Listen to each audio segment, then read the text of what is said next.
Hello, everyone, and welcome back to another episode of Blame It on the Stars podcast. We spill all the tea on what's going on in the universe so you can blame your problems on the stars. It is Jade here. And it's Kara. And this week, we've got a pretty short and simple week. Mercury is in Virgo. In case you did not know, last week was pretty hectic. We did have the Uranus North Node conjunction, Jupiter retrograde. So if you're still feeling the lingering effects from all of that, then definitely reference last week's episode before we get into it. But overall, we'll be explaining everything you need to know about Mercury in Virgo, how it'll affect you, and some key dates you want to be on the lookout for. And next week, we will be discussing Venus in Leo and the full moon in Aquarius. Some more interesting energy for the fixed signs that you're definitely going to want to pay attention to. And after a short ad break, we'll get right into it. All right, welcome back. Thank you for the real ones who listen to the ads. We appreciate you and love you so much. And per usual, if you skipped over the ads, I am judging you and I'm ruled by Saturn, and Saturn will come and get you. Anyway, let's discuss. What do you need to know? On August 4th at 2:58 a.m. Eastern Standard Time, Mercury enters Virgo. Per usual, the date and time are from the website astroseek.com. What you need to know is we are about to shift into being much more rational, practical, and detail-oriented when it comes to how we think about things. How this will affect you is you'll be significantly more observant, paying attention to all the little details. You might be a little bit more critical of yourself and of others. Just wanted to throw that out there, heads up. But overall, Mercury in Virgo is the time to get organized, to be practical, and kind of sort your life out and get things together.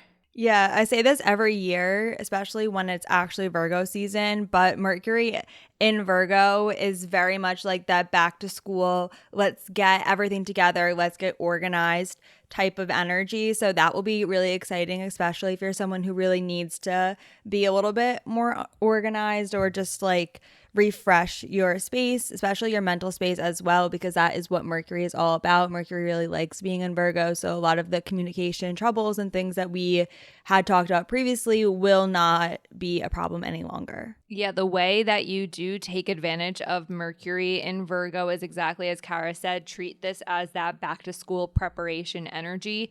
Even if you are not in school and you're just a regular person in the workforce or just a regular person vibing through life, whatever your state is, this is a time to really sort through all of the little things that you need to get done. I know me and Kara were just talking about crossing some things off our to-do list, like making doctor's appointments, or if you need to, like me, sign up for health insurance, get all of that information settled and done with. So that's one of the great things about Mercury in Virgo is it provides a perfect opportunity to really sort through those little things. However, I do want to say that Virgo energy is notorious for being a bit of a perfectionist. So if you find that during this time when you're getting more organized and sorting through the little details, getting your life together, you find yourself putting some really high standards on yourself and struggling with it, that it's really important to take a step back and not be so hard on yourself, just because there is a tendency for that to come up as well. Yeah, it's about finding balance between paying attention to the details and all of the small things, and then also not getting lost or so caught up in the small things that you're not able to see the bigger picture about what's going on.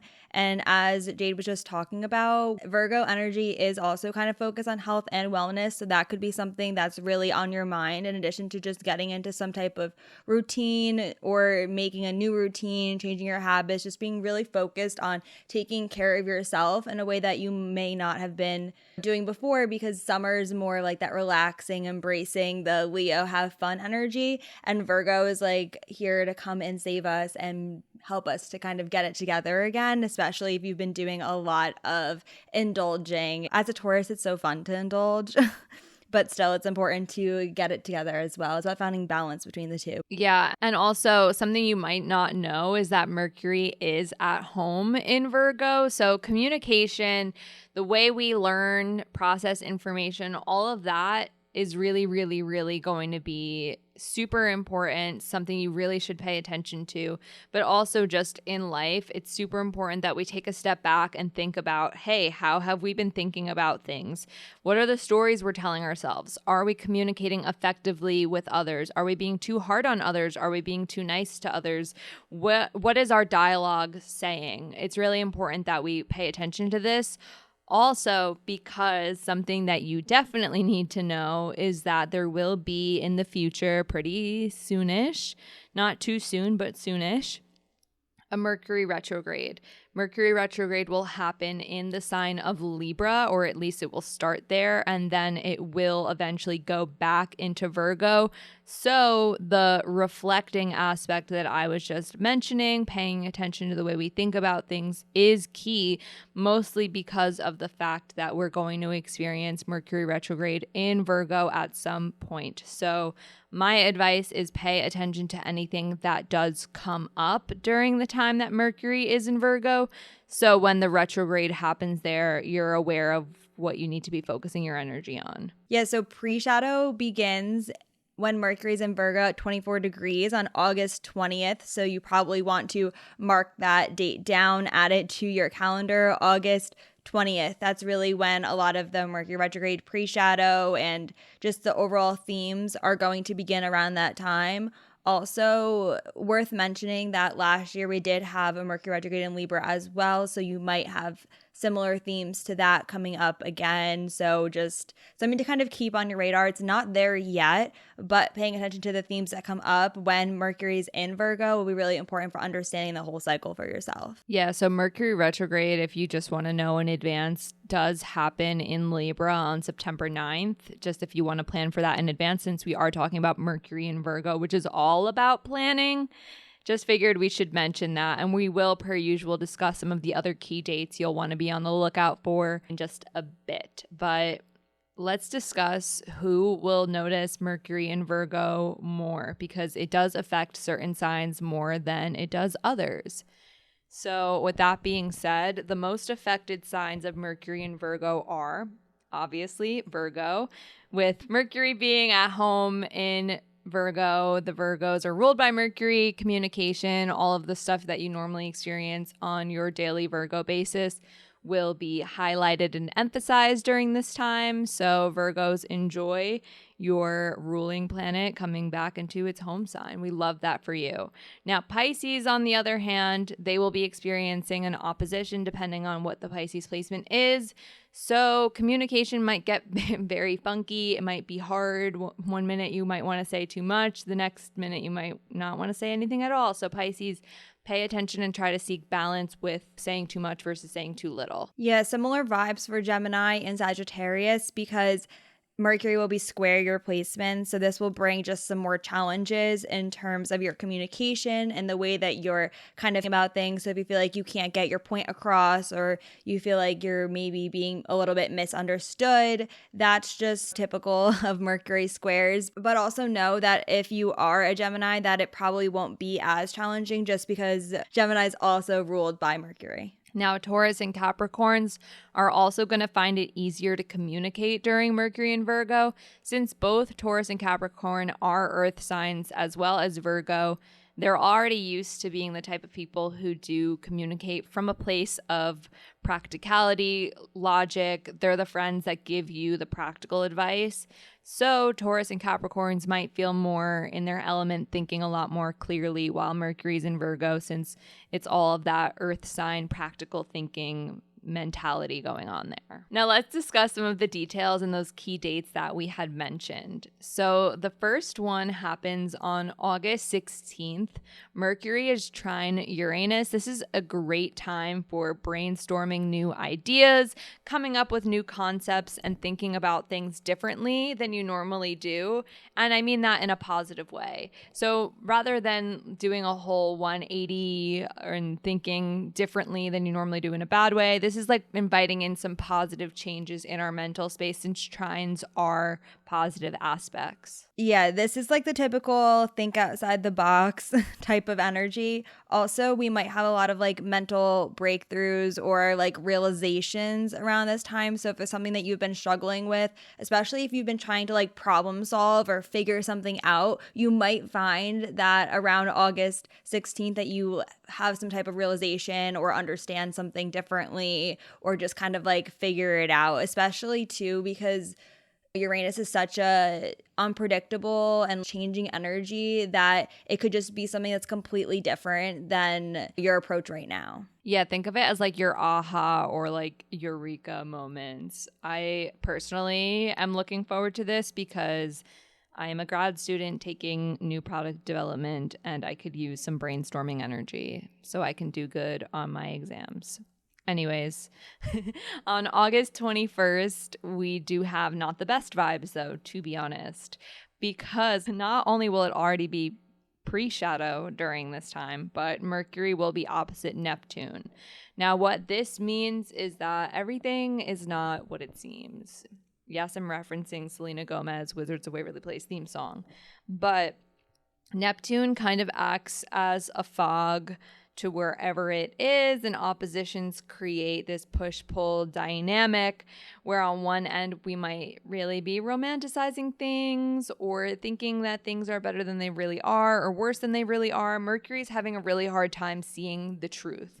Now, I will say Neptune is retrograde, so that does kind of help in regards to finding some mental clarity, but still you might find it difficult to really think things through in a clear fashion or see things for what they really are. Yeah, you might find too that you're kind of fantasizing about things and just really just going very in depth into whatever your dreams are. And that could be both a positive and sometimes even a negative thing if, you know, you're thinking about something negative and just going down that cycle of thinking about all the things that could possibly go wrong instead of thinking about all the things that could possibly go right. So yes, Neptune can be this dreamy energy, but it also can bring up some negative feelings. So if you do find that you're going down that spiral, it will be really important for you to just be aware and notice that in yourself so that you can take yourself out of it, whether that's by listening to music or saying your affirmations, going for a walk, whatever it is that you need to do. And another thing too, just because Neptune is that foggy type of energy, just know that it's okay if you don't have the answers that you want, because Neptune is really going to make it hard to figure it out anyways. So just letting things happen the way that they're meant to happen and not trying to like force yourself to come to a decision or to decide something or to take action on something right away could be another strategy to kind of deal with this energy. And the next day, on August 22nd, Mercury will be trine Pluto. This is really good for practicing being empathetic. I always use the words dive deep with Pluto, and I really wish I had other words for it, but this is the day where you're diving deep, whether that is understanding someone or someone's situation or something about yourself on a deeper level. You're really getting down to what lies beneath the surface and uncovering the deeper things. Yeah, whenever there's Mercury Pluto things, I always say it's about like finding meaning. And that's kind of what, you know, Jay was just saying about diving deeper and looking beneath the surface. It also is a good time for relationships and communicating with others, especially about things that are like really important or personal, because this energy can really help you bond and get closer to other people. And just because we know this is pre-shadow, Mercury retrograde's coming, it also could be a very like healing and reflective energy as well. Well, anyway, in case you're curious to know how Mercury in Virgo affects you on a personal level, or maybe you just want to know how Mercury retrograde will affect you in advance, like a whole month in advance, if that's something you're interested in, we do offer readings. Our readings are hosted on an app called Intro, which allows for FaceTime style like calls with either me or Kara. You just select who you want the reading with, and we also have the readings in intervals from as short as 15 minutes to as long as an hour, so you can choose how long you want the reading to last. During the reading, you can ask us any questions and we'll be able to look at your chart significantly more in depth or answer anything that is on your mind. If you you are interested in doing that, we just wanted to let you know that that is something that we offer. And if you've never booked a reading with us before, then you can use the code STARS, all caps STARS, for 20% off your first reading. And per usual, the links will be in the description. And just a reminder, next week we have Venus entering Leo and the full moon in Aquarius. You're definitely going to want to stick around because Venus and Leo, it's good vibes. It's interesting vibes. It's challenging vibes. Full moon in Aquarius, just it's the full moon. You're going to want to pay attention to that. So if you want to stay in the loop with us and everything that is to come in the astrology, then make sure you're following us on social media. We are on TikTok, Instagram, and Twitter at BLME The Stars. We're also on YouTube posting this podcast as well as YouTube Shorts. If you search Blame It on the Stars podcast on YouTube, we would love if you could subscribe to us there as well. But anyways, that is all for now, and we'll chat more next Monday. Bye.